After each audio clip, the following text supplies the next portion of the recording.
here all that long.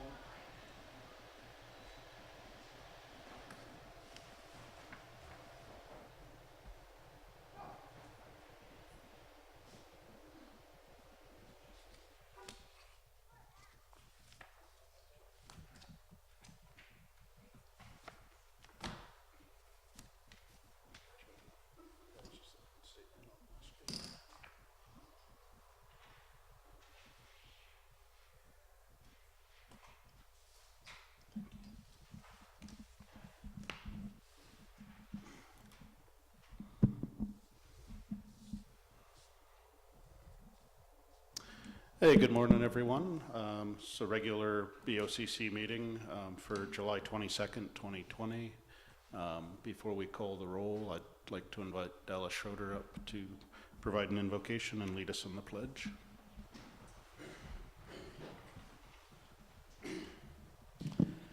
Let us pray. Father in heaven, how good it is to come before you, Father, to put our cares and our concerns at your feet. Father, we do that because we know that you can take care of them. And with your omniscience, your omnipresence, we just ask for your guidance, for your wisdom, for decisions that are being made at our federal and state and local levels. Father, we have turmoil in our country, and we just pray for that to cease and for relative peace to return to our country. Father, we do pray for our men and women in uniform, whether it be the police or sheriff's office, the fire department, EMTs, Father, those in the line of first response. Father, we just pray that you'll protect them as they do their jobs, as they serve and protect the rest of us. Father, I pray you'll be with us the rest of this day. It's a long day, many hearings. We just pray that everyone will be clear in their thought and in their speech, Father, and that even in disagreement, we can still maintain a decorum that is pleasing. In the name of Christ I pray. Amen. Amen. I pledge allegiance to the flag of the United States of America and to the republic for which it stands, one nation, under God, indivisible, with liberty and justice for all.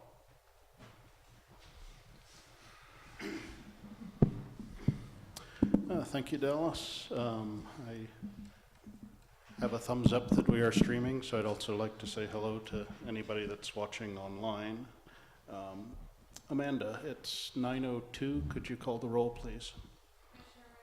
Here. Here. All right, before we move on to the agenda, I have a quick statement from the Board of County Commissioners regarding the Governor's recent Executive Order D 2020-138, ordering individuals in Colorado to wear non-medical face coverings.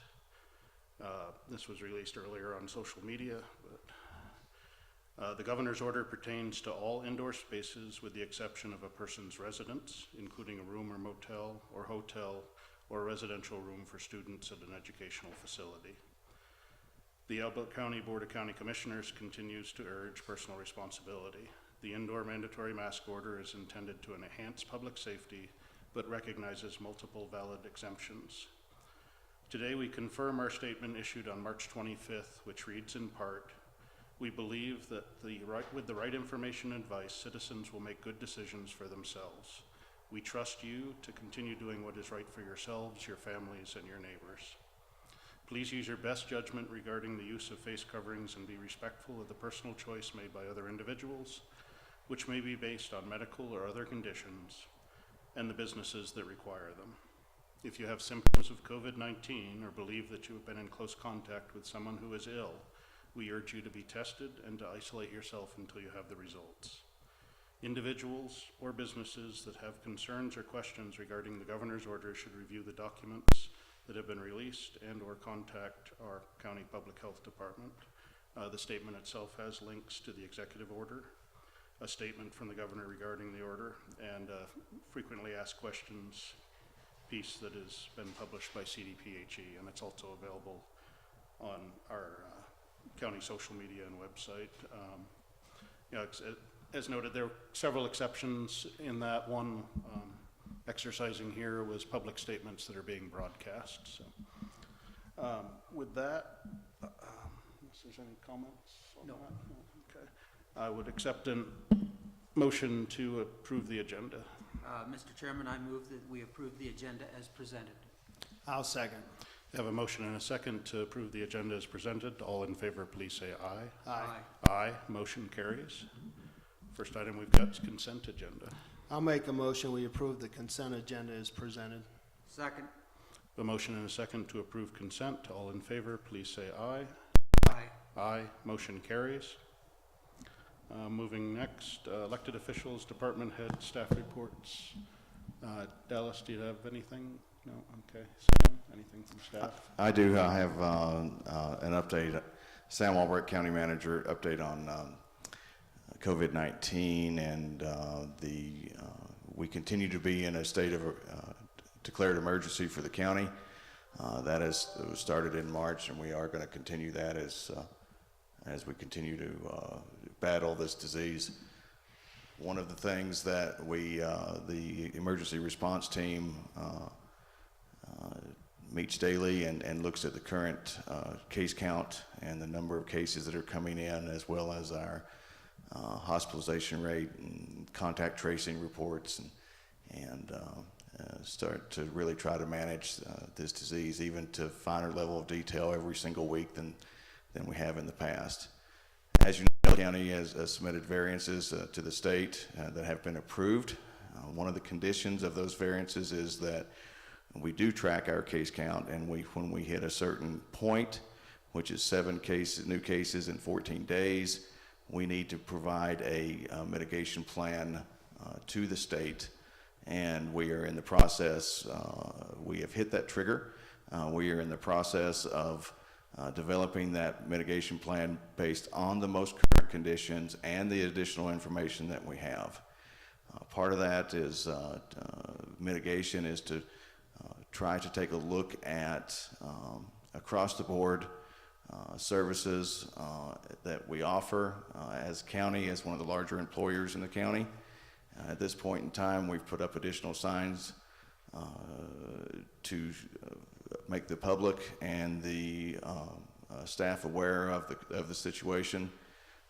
We are also looking, since we were at Stay at Home, we were very successful in providing services throughout the county with the buildings being closed to the public. We are looking at that as an additional opportunity to mitigate COVID-19 spread. So one of the recommendations that I'm going to be making is that we close the county buildings for 2 weeks and go back to by appointment only, or continuing to use the drive up at the SEB, and for this building, lockbox with information being able to be delivered to the county directly, and that lockbox will be checked daily. The other piece of that is that I think well, let me back up. That'll be a great way to move forward, so that'll be the recommendation. The other thing is increased communication to the public. So my plan is going to be to make that announcement, close the buildings effective Monday for a 2-week period, and then see where we are and see if we can reopen after that. But there may be a continuation. My understanding is events that were approved and ongoing, that Dwayne is reaching back out to re-emphasize the measures that were agreed on. I know it's going to be very important for fair coming up next week. That doesn't change the plan that was set for fair, but there should be some ramped up communication and more encouragement for folks to continue to do the right things as they attend. I do agree with, if we go back to closing the buildings, we did a good job of providing services. If it does slow down some of the processing or requires overtime, I think that those are valid COVID overtime payments if we're doing that, and then just to protect our workforce for the long haul, as well as prevent places where citizens may interact with one another while they're waiting. So I'm also going to recommend that we allow work from home again, like we did during the stay-at-home order. Yeah, I was gonna say, as long as we're keeping up with the workload, I Yep. think that's the right thing to do. My understanding, the sheriff's office is already pretty much, they've got a small lobby with a window to protect, and the small lobby in the HHS building, I think, has been closed with a ringer or by appointment throughout anyway, because it's too small to accommodate more than one or two people at a time. anyway. Right, one family at a time was about all we could get in there, so it was a little difficult to have a big flow of people through that small waiting room, so that's been closed. Seb has shown that they've done, with clerk and recorder and treasurer, an excellent job of working through the drive-through and by appointment. This building worked also well during that point in time, and so I think we'll be okay. Any comments or questions? Yeah, and I think just from the review of data, we continue to see, generally know that businesses are open back up, people are coming off furlough. More and more of our citizens are traveling out of the county to work and coming back. We haven't seen any really identifiable cases where somebody contracted COVID from somebody else in the county unless they lived in the same household. So isolating within households becomes an issue as well. And I know our emergency manager did make some contacts with Douglas County, potentially if somebody can't isolate in their own home, or they're living with vulnerable individuals, that there are hotel rooms that are available if it comes to that. So, Yes, anyway, sir. thank you for all of that. Yes, sir. Have any other staff input or Eileen? Good morning, Commissioners. Eileen Kraft, Deputy County Manager. I just wanted to let you know, in response to a request from Commissioner Thayer to reach out to our contacts at the United States Geological Survey, they are on contract to us to do some well monitoring, and we have confirmed that we'll have a representative, Helen Melenda, from the Water Science Center,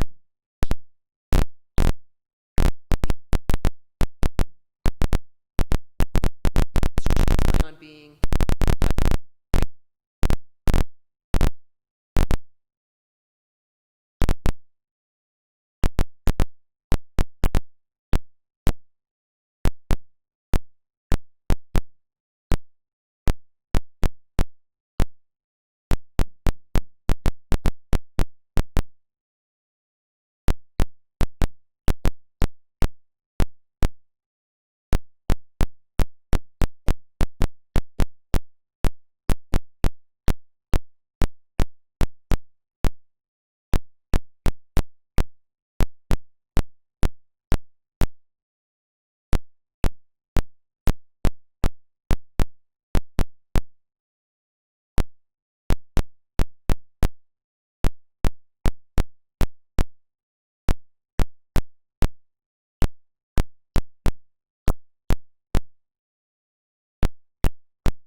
from before my time here, but I do believe that it's been ongoing since 2015.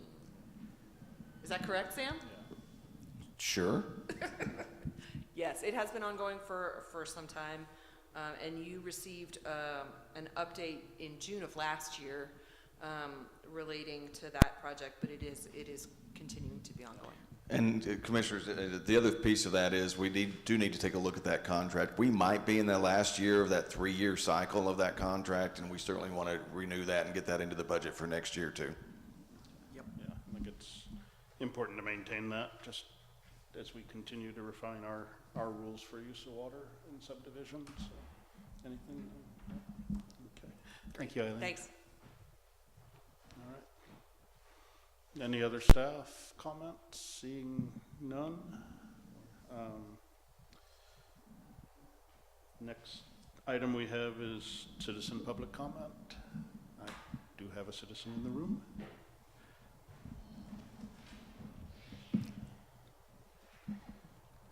Morning, Commissioners. Jim White for the Elbert County Communications Authority. Just a quick reminder that we ask on any towers that are being proposed in the county that we be included as a referral agency. So we have an opportunity to look at them and we can advise you on their viability and so forth if necessary. But principally, we would like to be assured that as a condition of approval for any of those towers, that we be allowed to utilize some space on them in the future at no cost to the county or to ECA or to the taxpayers. That's it. All right, well, Are thank you aware of any tower we- that we have that you don't have permission to use? We think one or two got by. Well, yes, there are some that got approved in past years that we didn't know about and they got built. The one at the fairgrounds is a good example. It went by and we didn't know anything about it till it was being put up, and that could have been utilized for some emergency communications. The other thing to keep in mind is your tower that belongs to you just west of town here was built initially back in 2015, I think it was, to house a cell site. The building won't hold it, but the tower will hold their antennas.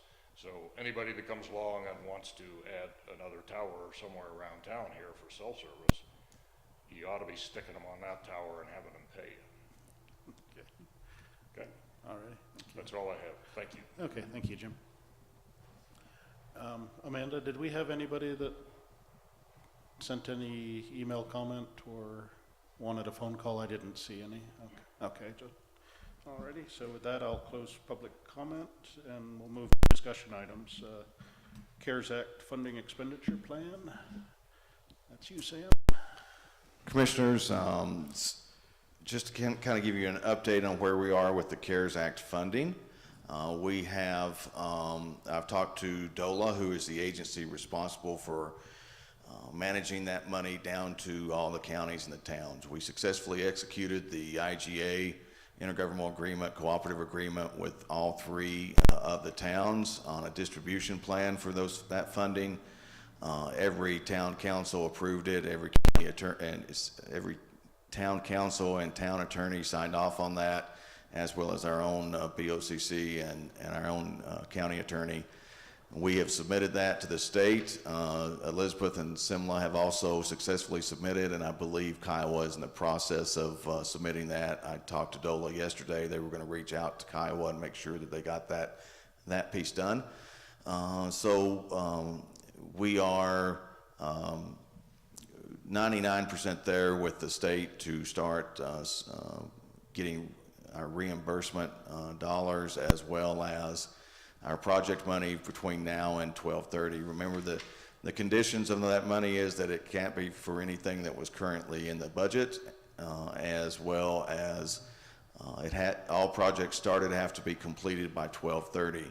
There's also about 32 other pages of guidance on there, but those are the two big ones that I think are most significant. One of the things that we've started to do was put together a draft project list on what we can possibly do with that money, and what I've provided as an attachment in the board packet is the major categories for that CARES Act funding: PPE, masks, gloves, UV sterilization machines, and storage.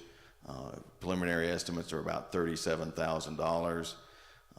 The category I've got as state of emergency, that's the recovery for the expenses to date, and planning for the next phases is about $265,000. The economic recovery piece of that, business grants, nonprofit grants, business recovery, economic development, is about $620,000. And the big chunk of that one is the business grant program. Protect Your Neighbor, another phase, another category there is how do we better provide services to the community in order to limit the need for the public to come in. This would be a new website, new modules for the building department and planning department, Assessor's office is getting some new software too to make that a little bit better. And then more communication efforts, again, not only electronically via the website, but print and social media. And that comes out to about 1.183 mil.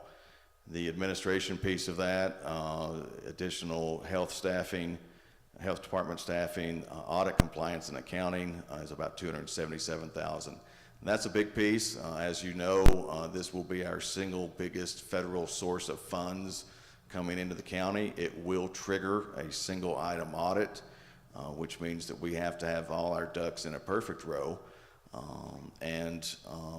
For that single item audit, we generally see these single item audits over on the human services side because that federal money flows through that department. So we are going to need some additional support over here in our finance department to make sure that that works out. So that totals about 2.38 million.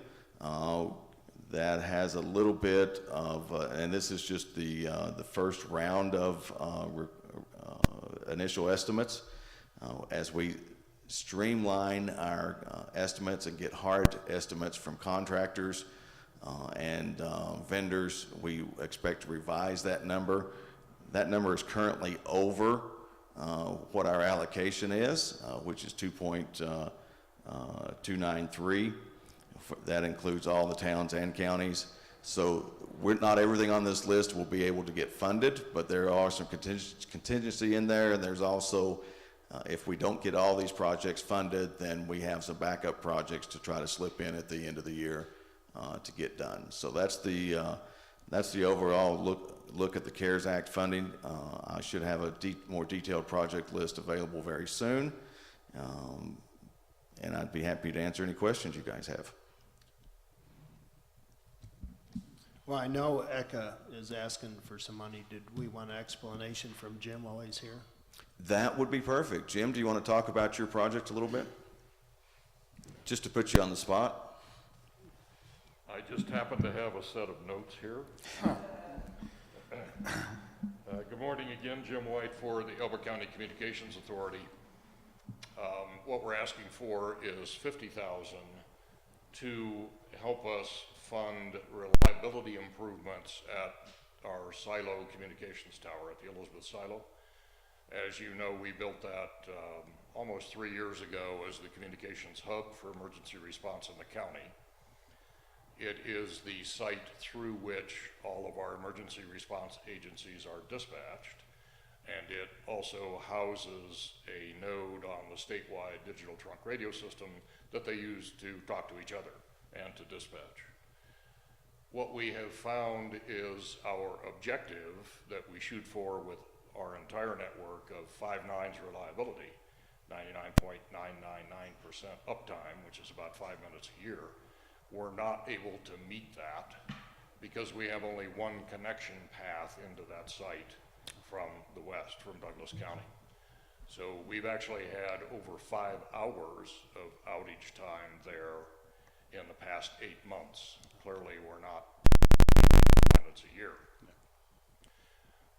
Recently, we were able to do an arrangement with our parties, our friends in Douglas County, to establish a second connection point out of the silo to a different point along the Front Range in Douglas County, and to add that site with its now 2 paths to a ring system so that traffic can flow in either direction seamlessly, automatically switch. We believe if we do that, we will achieve that 5 nines reliability. In addition to that, Douglas County folks are donating about $28,000 worth of equipment that they're removing from another site to help us with that. It's a big deal. It is important from a COVID point of view and a CARES Act point of view because, as you know, the vast majority of our cases have been along the western edge of the county, and we need to be able to provide 5 nines reliability communications to the folks that have to handle those. So if funding's available, and it probably would be, any issue with getting that work complete and contracts paid out and everything by the end of this year? 'Cause If very soon I have the money, Okay. I can get it done this year. all right, But these things take time. Right, We yeah. have to start like next week. yeah, that's was, as Sam mentioned, I think. Sam and I have had that discussion. Putting the, He assures me he can write me a check this afternoon. all right, well, Now, Jim, that's not quite true. I said Monday maybe. Sorry, joke. yeah, I'm sure it'll be his personal account and then the county would reimburse. I have been working with Sam and I appreciate very much his help with this. Yeah, and I think that, thank you. That's- Thank you. Yeah.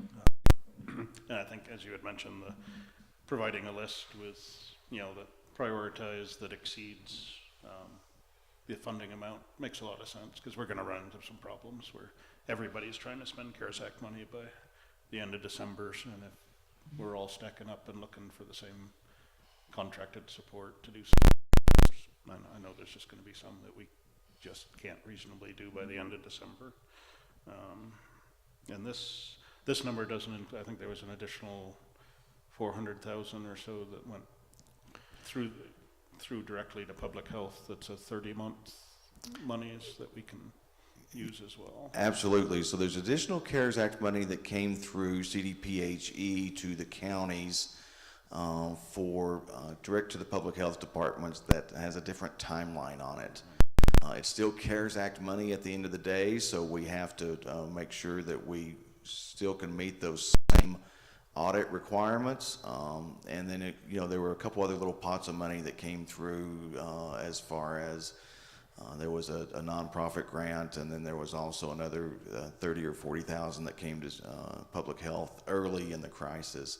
So we're keeping track of all that money. But what's really nice about this $440,000 that is going to public health is it is 30-month money. And it can, there's also another planning grant out there that there is up to 50,000. They're looking, that the state's asked for a match on that. So we're trying to see what we can do as far as planning for whether it's public health or economic development. It's pretty wide open. But so just trying to manage all these different funding sources and making sure that there's no that there's a good audit trail it ties back to administration. But that $440,000 for public health is really going to help us strengthen that public health department. As you know, we've have a motion or an action a little later in the agenda today to split public health off of human health and human services, make them both directorates. And so that's going to allow them to increase staffing, increase services on the public health side. Thank you. Anything, Grant? No. All right. Thank you. I guess our next meeting, if we can get the detailed list just as a discussion item, and then probably after that, we'll just be regularly asking for updates and tracking on those projects. Absolutely. Thank you. Alrighty, next item was distribution of soil conservation fees. Commissioners, I've got this one also. Just kind of giving an update on the collection and spending of conservation impact fees. In 2019, we instituted a conservation impact fee. Since that date, and through year to date, as of the end of June, we've collected about 38,000, a little over 38,000 collected so far. The next step is, and we've talked about this, is to develop a plan and notify the conservation districts. We expect them to be the primary requester for these funds, although any conservation projects that came in, we would take a look at, of course, across the county. So developing that guidance and letting those guys know that we've got some money available probably for distribution in the 2021 budget year. Now's a good time to start that. So as they develop their budget cycle and we come up with what that application process looks like. The other key point is that we do have an impact fee study going on that's going to be looking at transportation fees, this fee, and the sheriff's impact fee and all the other associated impact fees that we expect to see that impact study done later this year, and that'll help us with internally with our 21. If we may have changes to the fee structure coming, I guess is the caveat on that. But again, this report is just on the fact that we are going to start developing a plan to work to distribute that money.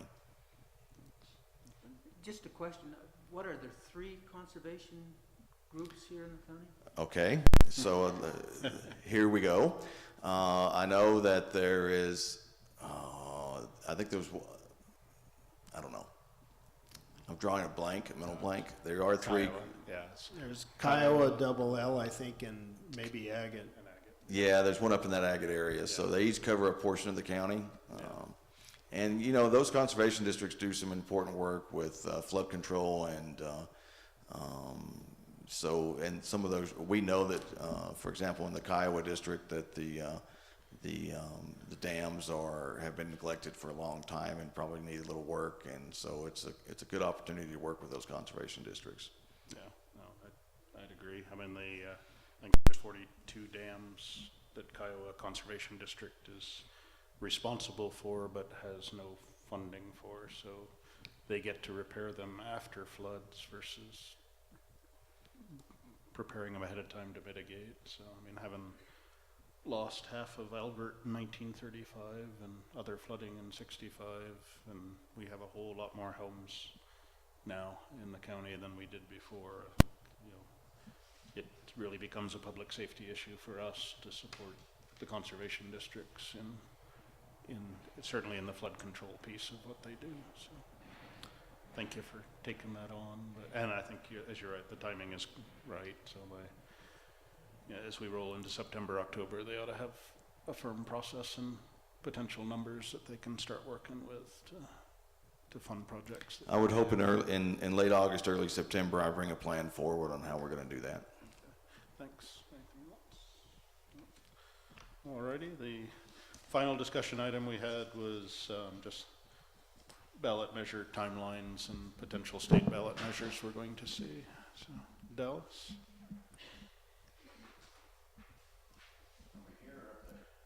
Wherever you can be heard from, so if that.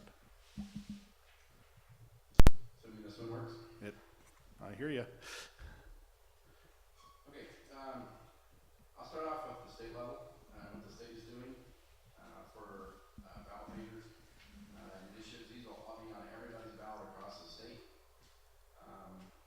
The state legislature referred 4 different measures to the ballot in November. One is the national popular vote issue that would then put Colorado's electors required to follow what the national popular vote was in their casting a vote for president, as opposed to potentially what Colorado voted for beyond so would go by what the national popular vote was. Second one is a cigarette, tobacco, and nicotine product tax. This will apply to all vaping products, and it's an attempt to start to stair-step the tax to get it to the same level as regular tobacco products. Third one is the bingo bill, and basically what this does is it reduces how long a charitable organization has to be in existence before they can conduct raffles and bingos. The fourth one is repeal the property tax assessment rates. I tried to read the bill, and I didn't understand a whole lot of it, and I talked to Zach, and he knows a lot more about it than I do down in the assessor's office, so I would recommend, if you guys want some more details on that, that you talk to someone in the assessor's office. There are 3 citizen initiative questions that will be on the ballot in November. The first is requiring citizenship for all electors in the state. On the surface, that looks like it's redundant, but in other states and municipalities, they've allowed non-citizens to vote in local elections. So as this reads, this will, for all elections in Colorado, will require citizenship. Second initiative is the restoration of the gray wolf, which I think we've already had a presentation here at a BoCC meeting on that. And the third citizen initiative is the prohibition on late-term abortions. That was on also a citizen-led initiative. So those 7 issues will be on everybody's ballot across the state, in addition to all the various races and everything else. We're expecting a very long ballot again for November. The question has been raised as far as local issues, and so I'd like to quickly go over that, and then I'm happy to answer any questions that you might have. July 24th is Thursday.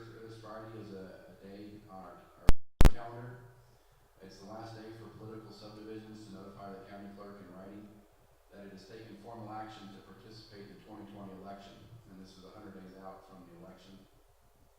So generally what we do is we send out a questionnaire to all of our special districts, whether it's a metro district, a fire district, a school district, late spring, just kind of surveying them, seeing if they're going to participate with us in the fall. We continue to follow up with that and let them know about this deadline. Particularly school districts sometimes have issues if we don't get that letter out early because they may not meet during the summer. But that way they have the opportunity to have it. They send back that form to us and let us know if they're just looking at candidates or a table issue or just an initiative, whatever it may be, just to kind of help us prepare. However, that is a soft date. It's more like we would really like to know then because it really helps us in planning. If it is in statute and it is something that we try to shoot for, but not always herding cats is easiest. So we do have a hard date, and the hard date is September 4th, and that's our official ballot certification. So we'll receive ballot certification, all the statewide races, the initiatives, the measures, federal candidates, all that good stuff will come from the Secretary of State's office to us for ballot certification. And then also from the local jurisdictions, we have to have official ballot language from all those different jurisdictions on what they want in there. We'll look it over for them, but we really just take whatever they certify to us, and that's what goes on the ballot. If there's something glaring, we may say, you might want to send this back to your attorney or whatever and take a look at it. But that can only happen if we get that language earlier rather than later. If we don't turn that ballot language into us till September 3rd, we're going to go with it, whatever they put on there. And that statute also 60 days out. And so we prefer to have it earlier than that. Particularly this year, we've been working with our districts. I think at this time we only have 4 that have indicated they're going to coordinate with us. But we do prefer to have that earlier for several reasons. One, it gives us time to edit and do the layout for the ballot. If we have any overlapping districts, particularly school districts, we have to coordinate with the neighboring county clerk's offices also, so that we're numbering the same and the verbiage is the same and all that. And this year, it's going to be an extreme race to the printer as more and more states are wanting to do more mail ballot and doing more printing. There's going to be a pretty quick race to the ballot this year. So we are asking all of our districts that are coordinating with us to let us know as early as possible so that, and that's a Friday, September 4th, we'll be in the office to be able to make the final touches on everything and get it to the vendor just as quickly as we can. So part of the problem that we have with that is that's September 4th, and just 2 weeks later on September 19th is our federal deadline, 45 days out from the election, to get our UOCAVA ballots out. And so we have to have all that taking place. We would prefer to be able to use we do have capabilities within the office to do in-house printing if we have to, but it's a little bit cleaner if we are able to use the vendor ballots. And so that's it makes for a very compressed time frame for the elections. The questions that we've received as far as how county initiatives work, you'll notice that the 3 that I mentioned last for the state, the citizenship, the gray wolf, and the prohibition on late-term abortion, those are all citizen-led initiatives. There's no provision within state statute for county citizens to present a petition to go on to the ballot automatically. So the only way that a citizen or a group of citizens can put anything that's of concern to them is to come to you and ask the 3 of you to vote to put it on. And that's the only way that a citizen initiative or a county-wide initiative is probably a better way of putting it, can get onto the ballot is through the approval of the Board of County Commissioners. So that's, and so once again, we would prefer that we do this earlier than later. But we'll do what we can if something comes up. So happy to answer any questions. All righty. So, since we have, well, obviously there are state races, but also state questions, is the state paying the of the ballot costs for this one, or? What they do for us, Yeah. to us, for us, depending on our level of electors, and we per registered active elector that comes back to us. So right now we're roughly right around $3, $3.25 when we figure all our prices in as far as what we send out per ballot. By the time you get staff overtime and election judges and all the good stuff that goes in with that, that's about where we're at, which is about a dollar. I will say it's about $1 less than when I first started. So we've done well in that. But the state will pay us 85 cents, and so then the districts that coordinate with us get to share in a pro rata basis on the remainder. Questions? Yeah, if you could, I guess, send the state initiatives and ballot questions over, so I just kind of like the staff to look through to see if there's anything that truly impacts us financially or otherwise, if there's any recommendations that we take a position as a county on any of those. And all of the information is on the Secretary of State's website. Oh, thank you, yeah. So if you go to the main page there, there's elections and voting, and then there's a tab over on the left, about a third of the way down, that talks about the 2020 election, and it has everything listed there. That's where I got the information here. Okay. But I'm happy to. No, if they're available, we'll find them, but, and I know we had taken a position against reintroduction of the wolf during the petition process. There may be an update on that resolution now that it's a ballot measure. And the verbiage, I believe, is on there also, exactly how it's going to appear on the ballot. Okay, thank you. Okay, thank you, Dallas.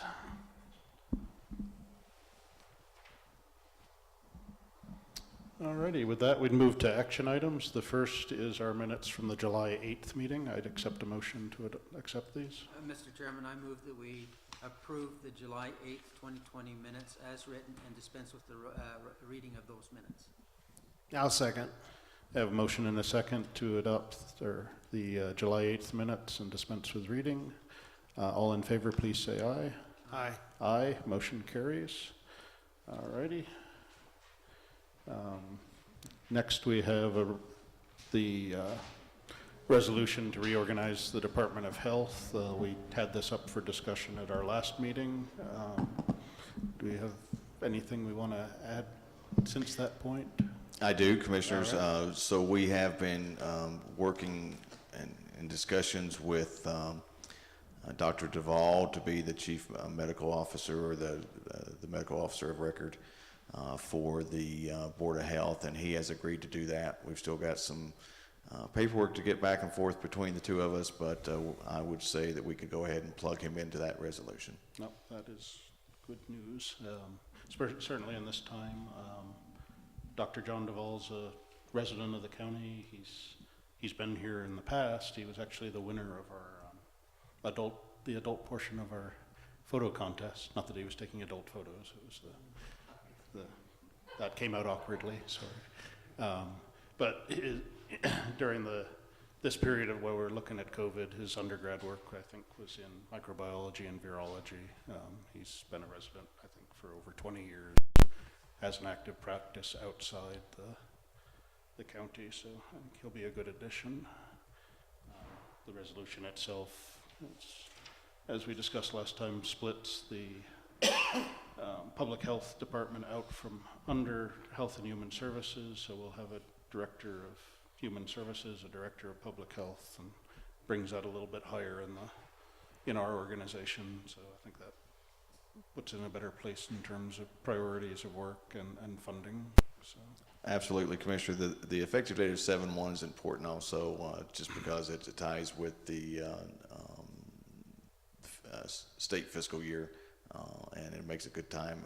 We will have a 90-day transition period, and we're working on that, actively working on that transition plan also.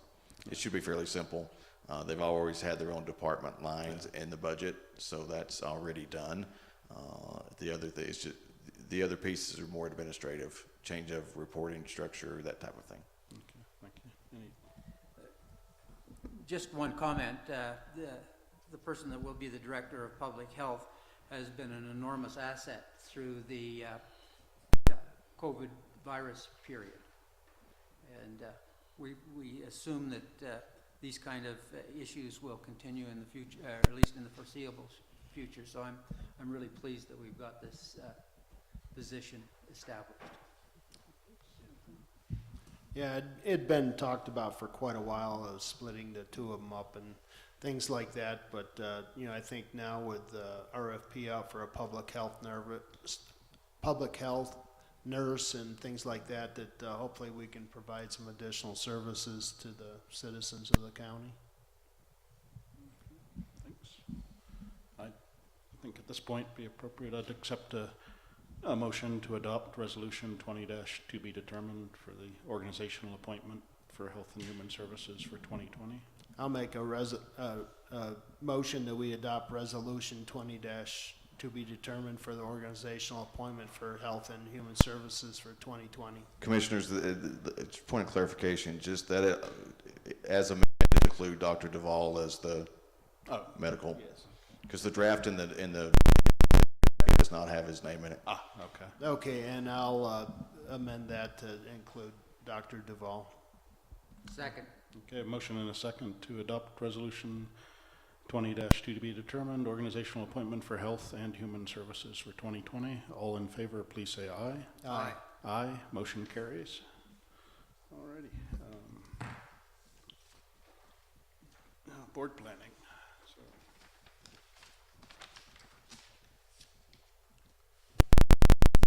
So, at least from this meeting, talked a bit about on the 12th, our next meeting, to get a detailed list of the CARES Act projects and expenditures that are planned. The following meeting, the USGS well monitoring, and I guess we can just put a placeholder if we can for potential ballot measures, just see if any of us are contacted by anybody. I don't think we have anything working within our own, but do you have anything you'd like to add for? Not at this time. Okay, well, that gets us started. Alrighty. Commissioners, we've rolled over the cooperative extension IGA, so I think okay. we're going to have that ready either on the 12th or 26th. I know they take a little break. Extension takes a little break after fair. They just kind of disappear. And so I'll make sure that they're back in town, and can get that done in one of the August meetings. All right. That brings up the subject, though, is it maybe an update of the fair activity? I know we've had one already, but with this new directive from the state, and that I would just like to hear kind of an update of what the plans are. Excellent. They give a formal update once all the numbers come in, but the chair of the Fair Board, Tammy Schneider, does a nice job of telling how everything went and things that they would have liked to have seen different. And we know that it's going to be a tough year for them. And so, yeah, we'll get her in here on the 12th or 16th or 26th. And I do believe just the hearings, we've got a hearing officer that'll be looking at some disputes on assessments, 3, okay, and then I believe we have to meet to accept or consider those recommendations by the 5th of August, so we may need a short special meeting sometime after the hearing officer's completed his work and before the 5th. So. Okay. With that, if there's no other business this morning, I'll say we're in recess until 1 p.m. at the fairgrounds for land use hearings. We've got several items to consider. One is a continuation of the Quail Run Sports SUR. The 6 Arrow East EDZ site plan was continued to this date, but will be continued again on staff recommendation. We have a use by special review for an existing event center that's up on Singing Hills, Running Creek Manor, and we'll be considering Amendment 4 to zoning and subdivision regulations. That was an item that was continued from last week, so we are in recess.